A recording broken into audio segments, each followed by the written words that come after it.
थंडीचे दिवस सुरू झालेले आहेत। कॅल्शियम भरपूर वाढवणारी, रक्त वाढवणारी, तुमचं वात दोष कमी करणारी आणि खूप खूप ऊर्जा देणारी रेसिपी बघूया। रेसिपीसाठी लागणार आहे खारीक पावडर, कणिक, गूळ किंवा गुळाची पावडर, डिंक, बदामाचे काप, सुंठ चूर्ण आणि पिंपळी मूळ चूर्ण अर्धा चमचा आणि साजूक तूप।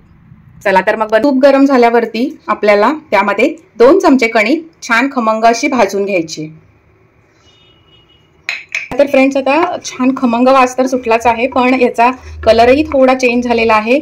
या स्टेपला आपल्याला इथे ऍड करायचं आहे डिंक 2 चमचे, सोबतच आपण पाणी सुद्धा गरम करायला ठेवलेलं आहे बघा। डिंकाची लाही आपल्याला या पिठामध्येच फुलवून घ्यायची आहे।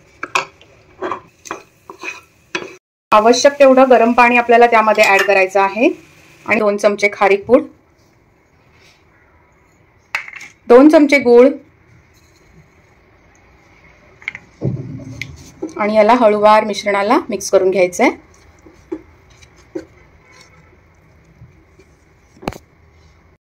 आपल्या मिश्रणाला छान उकळी आलेली आहे। यावेळेस आपण याच्यामध्ये टाकणार आहोत पिंपळी मूळ चूर्ण आणि सुंठ चूर्ण।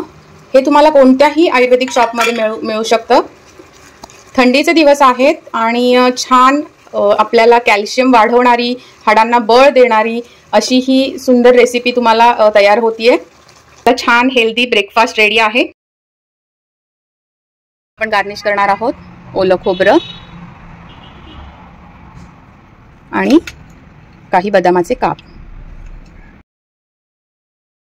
छान थंडीमध्ये मस्त व्यायाम करायचा, सूर्यनमस्कार करायचे आणि सूर्याच्या प्रकाशात व्हिटॅमिन डी घेत ही हेल्दी रेसिपी खायची।